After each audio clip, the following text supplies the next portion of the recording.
أعوذ بالله من الشيطان الرجيم بسم الله الرحمن الرحيم ليس البر أن تولوا وجوهكم قبل المشرق والمغرب ولكن البر من آمن بالله واليوم الآخر والملائكة والكتاب والنبيين وآتى المال على حبه ذوي القربى واليتامى والمساكين وابن السبيل والسائلين وفي الرقاب. پچھلے ہفتہ یہ بات آئی تھی کہ قبلہ کا جو مسئلہ ہوا تو ایک لمبے زمانے تک یہودیوں اور عیسائیوں نے ایک موضوع بنا لیا اس کو. ان کی کوئی بھی محفل کوئی مجلس اس سے خالی نہیں ہوتی تھی جس میں وہ لوگ اس بات کا تذکرہ نہیں کرتے تھے کہ قبلہ کبھی یہ لوگ اس طرف منہ کر کے نماز پڑھتے کبھی اس طرح. یعنی سب سے بڑا مسئلہ ان کے نزدیک وہی تھا. قرآن نے کہا ہے کہ دیکھو مشرق کی طرف یا مغرب کی طرف پورب یا پچھم منہ کرنا یہ کوئی اتنا بڑا مسئلہ نہیں ہے کہ اسی میں آدمی الجھ کر رہ جائے. یہ اتنی بڑی نیکی نہیں ہے کہ بس اس کے علاوہ دنیا میں اور کوئی نیکی ہی نہیں ہے. پوری بحث اسی پر ہو مجلس اسی پر لگے اور مجلس اسی پر ختم ہو ایسا نہیں. نیکی کیا کیا ہے اس کا تذکرہ ہے اس آیت میں. بلکہ یہ جو آیت ہے بہت اہم ہے اس معنی کر کہ شریعت کے جتنے بھی کرنے کی جو چیزیں ہیں لگ بھگ سب کا اس میں احاطہ کر لیا گیا. جیسے شریعت میں ایک چیز ہوتی ہے اعتقادات اور ایک ہے عبادات اور ایک ہے معاملات. یہ تین طرح کی چیزیں ہیں. اعتقادات کا مطلب یہ ہوتا ہے کہ ہمیں آپ کو عقیدہ کیا رکھنا ہے, کس چیز کو ہم کو ماننا ہے, تو اس کا بیان ہے اس میں. اور عبادات کا مطلب ہوتا ہے کہ ہم کو کون کون عبادت کرنا ہے. اللہ تعالیٰ نے اپنے پوجنے کا ہم کو کون کون سا طریقہ بتلایا ہے, اس کو بولتے ہیں عبادات, عبادت کی جمع. اور تیسری چیز ہوتی ہے معاملات. ایک دوسرے سے کیسے معاملہ کرنا ہے, کوئی چیز خریدنا بیچنا ہے تو کیسے معاملہ ہو, قرض کا لین دین کیسے ہو, ہے نا, وراثت جو ترکہ ہوتا ہے تو اس کی تقسیم کیسے ہو, یا آپس میں چھوٹے بڑے کے ساتھ کیسا معاملہ ہو, بیوی ہے شوہر ہے تو ان کے ساتھ کیسا معاملہ ہو. یہ سب معاملات میں آ جاتے ہیں. تو یہ بنیادی تین طرح کی چیزیں ہوتی ہے شریعت میں. اعتقادات, کن کن چیزوں پر ہم کو ایمان رکھنا ہے, اور عبادات, کیا عبادت ہم کو کرنا ہے, معاملات, ایک دوسرے کے ساتھ کس طرح کا معاملہ. کیونکہ دنیاوی زندگی میں رہتے ہوئے اس کو تمدنی زندگی بولتے ہیں, تو اس میں ضرورت پڑتی ہے. بغیر معاملہ کے کوئی آدمی نہیں رہ سکتا. بھائی ہر دن ہم کو ضرورت پڑتی ہے خرید و فروخت کی. ایسا تھوڑے کہ بغیر معاملہ کے آدمی زندگی گزار لے گا. کسی نہ کسی سے کچھ نہ کچھ معاملہ پڑنا. تو اس کے کیا مسائل ہیں اس آیت کے اندر جو ہے نا, اس تینوں کا احاطہ کیا ہوا. اچھا, عبادت میں بھی دو طرح کی عبادت ہوتی ہے. ایک ہوتی ہے عبادت جسمانی اور ایک ہے عبادت مالی. عبادت جسمانی کا مطلب ہے جیسے نماز پڑھ رہا ہے تو جسم سے ہم کو نماز پڑھنا ہے, اس میں پیسہ خرچ ہونے کا کوئی مسئلہ بھی نہیں. اور کہیں کہیں تو ایسا بھی ہوتا ہے کہ امام کو رکھنا ہے تو اس کے لیے کچھ پیسہ دینا. آپ لوگ کے یہاں تو ماشاء اللہ یہ بھی مسئلہ ختم ہے, سب کچھ انتظام ہے, خالی نماز آگے پڑھنا ہے نا. تو یہ عبادت جسمانی ہوا. جیسے روزہ ہے یہ عبادت جسمانی ہے. زکوٰۃ ہے یہ عبادت مالی ہے. اس میں جسم کا کوئی یہ نہیں ہے, پیسہ جو میرے پاس ہے اس کو پیسہ خرچ کرنا. حج جو ہے وہ عبادت جسمانی بھی ہے اور عبادت مالی بھی ہے, دونوں ایک ساتھ. اس میں جسم کی بھی محنت لگتی ہے اور پیسہ بھی اس میں لگتا ہے. تو عبادت دو طرح کی ہوتی ہے, عبادت مالی اور عبادت. تو اس میں عبادت مالی کا بھی تذکرہ ہے اور عبادت جسمانی کا بھی تذکرہ ہے. اس لیے بہت اہم آیت اعمال کے تعلق سے یہ سمجھی جاتی ہے. اچھا, اس کے بعد سورہ بقرہ کے لگ بھگ آخر تک کیا کیا نیکیاں ہے اور کیا کیا ہم کو کرنے کا کام ہے, لگ بھگ اس کی تفصیل آئے گی. تو اس میں سے پہلی چیز لیکن البر من آمن باللہ, لیکن نیک وہ شخص ہے جو اللہ پر ایمان لائے. سب سے پہلی بات تو یہ اللہ پر ایمان لانے کا کیا مطلب ہے, پچھلے ہفتہ بات آئی. دوسرا ہے والیوم الآخر, اور آخرت کے دن پر ایمان لائے. یہ بنیادی عقیدے میں سے ہے۔ کفار مکہ جو تھے نا، مشرکین مکہ، وہ کسی نہ کسی درجے میں اللہ کو مانتے تھے۔ ہاں، وہ یہ ضرور کہتے تھے کہ یہ جو بت کی ہم پوجا کرتے ہیں اور یہ معبود، یہ دیوتا اور یہ فلاں دیوی اور یہ سب کی ہم اس لیے پوجا کرتے ہیں کہ اس کو خوش کر کے اللہ کو خوش کریں گے۔ اور اسی طرح کی کچھ بات اس زمانے میں بھی لوگ کہتے ہیں، فلاں بزرگ کے قبر پر اس لیے چادر چڑھا رہے ہیں کہ وہ خوش ہوں گے تو اللہ تعالیٰ خوش کر لیں گے ہم ان کے ذریعے سے۔ اب مرغا اس لیے چڑھا رہے ہیں کہ وہ خوش ہو جائیں گے تو اللہ تعالیٰ خوش ہو جائیں گے۔ وہی مشرکین والی بات اس زمانے میں بھی لوگ کرتے ہیں۔ تو اس بات کو وہ بھی مانتے تھے۔ وہ جو سب سے زیادہ انکار کرتے تھے وہ آخرت کے دن کا۔ وہ کہتے تھے کہ نہیں، یہ دنیا کے بعد دوسری دنیا کا، مر گئے، ختم ہو گئے۔ اَإِذَا مِتْنَا وَكُنَّا تُرَابًا وَعِظَامًا أَإِنَّا لَمَبْعُوثُونَ، کیا جب ہم مر جائیں گے اور مٹی ہو جائیں گے، ہماری ہڈی گل سڑ جائے گی تو پھر ہم اٹھائے جائیں گے؟ ایسا کیسے ہوگا؟ یہ کہتے تھے مشرکین۔ ایک مسلمان کے لیے مسلمان ہونے کے لیے بات ضروری ہے کہ وہ آخرت کے دن پر ایمان رکھے، کہ اس دن کے بعد یعنی دنیاوی زندگی کے ختم ہونے کے بعد ایک دن ایسا آئے گا جس میں ہم سب کو اللہ کے سامنے کھڑا ہونا ہوگا اور اپنے اچھے برے اعمال کا حساب دینا ہوگا، اور اس کے بعد میں پھر جنت اور جہنم کا فیصلہ ہوگا۔ یہ ایمان رکھنا مسلمان کے لیے ضروری ہے۔ اگر اس پر کسی کا ایمان نہیں ہے تو مسلمان نہیں۔ تو ایک تو اللہ پر ایمان رکھنا اور دوسرے آخرت کے دن پر۔ تیسری چیز ہے والملائکہ، اور فرشتوں پر ایمان رکھنا۔ فرشتے کے پر کیا ایمان رکھنا ہے ہم کو؟ یہ ایمان رکھنا ہے کہ فرشتے اللہ کی مخلوق ہے، اللہ کی نورانی مخلوق ہے۔ فرشتوں کے پاس ہمارا جیسا جسم نہیں ہوتا ہے، اللہ کے نور سے پیدا شدہ ایک مخلوق ہے جس کو اللہ نے یہ طاقت اور قوت دیا ہے کہ وہ جس شکل میں چاہے اپنے آپ کو ڈھال دے، اور وہ انسانی ضروریات سے وہ الگ ہوتی ہے۔ انسان کی جو ضرورتیں ہیں، مطلب پیٹ کی ضرورت جیسے انسان کو ہے، شہوت کی ضرورت انسان کو ہے، تو اس طرح کی ضروریات سے وہ خالی ہے فرشتے کو بھوک نہیں لگتی، اور فرشتے کو بال بچہ کا کوئی مسئلہ نہیں ہے۔ اس کا کام صرف اللہ کی عبادت کرنا ہے، اللہ کرنا ہے۔ تو اور اللہ تعالیٰ فرشتوں کے ذریعے سے مختلف کام لیتے ہیں، جیسے بارش برسانے کے لیے فرشتہ ہے، روح قبض کرنے کے لیے فرشتہ ہے، وہی لانے کے لیے آسمان سے نبی تک حضرت جبرائیل علیہ السلام، سور پھونکنے کے لیے حضرت اسرافیل علیہ السلام۔ اس طرح فرشتے ہیں جو اپنے اپنے کام میں لگے ہوئے۔ اور فرشتوں کی تعداد کتنی ہے؟ لکھا ہے کہ مفسرین نے بات آگے آئے دیگی کہ ایک آگے صورت آئے گی، بیت معمور کا جس میں تذکرہ ہے۔ تو بیت معمور کس کو کہا جاتا ہے؟ یہ جو خانہ کعبہ ہے نا، بالکل اس کے بالمقابل 7ویں آسمان پر فرشتوں کا ایک خانہ کعبہ ہے جس کو بیت معمور کہتا ہے، جس کا تذکرہ قرآن میں ہے 27 پر میں۔ تو اس میں روزانہ 70,000 فرشتے اللہ کی عبادت کے لیے داخل ہوتے ہیں، لیکن ایک مرتبہ جو چلے جاتے ہیں دوبارہ ان کو موقع نہیں ملتا، اتنی تعداد ہے فرشتوں کی۔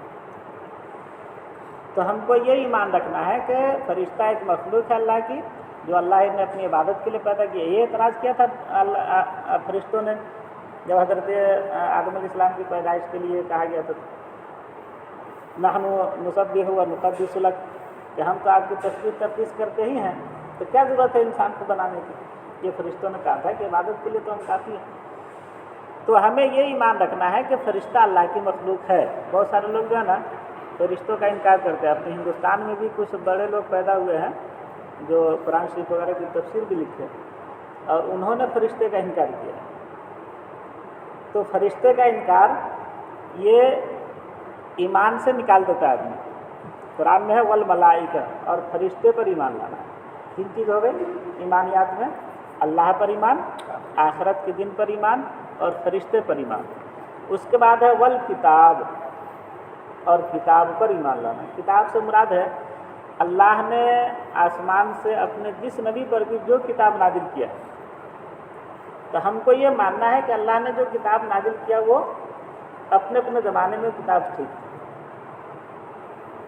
لیکن بہت ساری کتابیں ایسی نازل ہوئی اللہ تعالیٰ کی طرف سے جس کے لیے ایک وقت متعین تھا کہ اس کتاب کا قانون یہاں سے یہاں تک چلے گا، پھر اس کے بعد موقوف ہو جائے گا۔ جیسے توریت حضرت عیسیٰ علیہ السلام پر نازل ہوئی، موسیٰ علیہ السلام پر، تو اس کا متعین وقت تھا کہ حضرت عیسیٰ علیہ السلام کے آنے تک اس پر عمل کرنا ہے۔ پھر جب حضرت عیسیٰ علیہ السلام کے آنے تک اس پر عمل کرنا، پھر حضرت عیسیٰ علیہ السلام آ گئے تو ان کو کتاب دی گئی انجیل۔ اب انجیل پر عمل کرنا ہے، کب تک؟ جب تک قرآن شریف نہ آ جائے۔ قرآن شریف آ گیا تو اب انجیل کا یہ ختم ہو گیا، زمانہ ختم ہو گیا، وہیں تک کے لیے تھا وہ، اب قرآن پر عمل کرنا ہے۔ تب رہی بات کہ اس زمانے میں جو توریت اور انجیل ہے اس پر ہم کو کس طرح ایمان لانا ہے؟ ظاہر سی بات ہے کہ اس میں تو لوگوں نے اتنا بدل لیا ہے، اس کو اپنے سے اس میں کیا کیا چیز گھسا دیے ہیں کہ ہم اس کو نہیں کہہ سکتے کہ خالص آسمانی کتاب ہے۔ تو ہم یہ اس پر ایمان رکھیں گے کہ اللہ نے حضرت موسیٰ علیہ السلام پر جو توریت نازل کیا تھا اس توریت کو ہم صحیح مانتے ہیں۔ اللہ نے حضرت عیسیٰ علیہ السلام پر جو انجیل نازل کیا تھا اس انجیل کو ہم صحیح مانتے ہیں۔ ابھی کی جو انجیل ہے جو ان لوگوں نے اپنی طرف سے بنا لیا ہے، ترجمہ در ترجمہ در ترجمہ، یعنی اتنا ترجمہ کرتے چلے گئے ہیں کہ کس زبان میں نازل ہوئی تھی اصل میں انجیل یا توریت وہی ان لوگوں کو خود معلوم ہے۔ تو اس انجیل کو صحیح ماننا ہمارے لیے ضروری نہیں ہے، اس لیے کہ اس میں ان لوگوں نے تبدیلی کر لیا ہے، اس کو بدل لیا ہے۔ اللہ نے جو انجیل یا توریت نازل کیا تھا اس پر ہمارا ایمان رکھنا ضروری ہے کہ جو توریت اور جو انجیل حضرت عیسیٰ اور موسیٰ علیہ السلام پر نازل ہوئی وہ ٹھیک تھی۔ ابھی قرآن حضور صلی اللہ علیہ وسلم پر نازل ہوا، اس کا ایک ایک حرف، ایک ایک لفظ، ایک ایک زبر زیر نقطہ سب اللہ کی طرف سے نازل شدہ ہے۔ اس کے ایک حرف کا انکار بھی آدمی کو ایمان سے نکال دیتا ہے۔ تو کتاب پر ایمان لانے کا یہ مطلب ہے کہ کتاب جو اللہ کی طرف سے آئی ہم اس پر ایمان رکھتے ہیں، اس کو دل سے مانتے ہیں۔ ایمان رکھنے کا مطلب دل سے ماننا، اور اس کے اندر جو حکم ہے اس کو بھی ہم دل سے مانتے ہیں۔ چار چیز ہو گئی: اللہ پر ایمان لانا، آخرت کے دن پر ایمان لانا، فرشتوں پر ایمان لانا اور کتابوں پر ایمان لانا۔ پانچویں چیز ہے والنبیین، صرف نبی نہیں کہا قرآن نے کہ ایک نبی پر ایمان لانا ہے۔ اسلام یہ ہے کہ جتنے بھی انبیاء کرام دنیا کے اندر تشریف لائے ہم سب پر ایمان لاتے ہیں،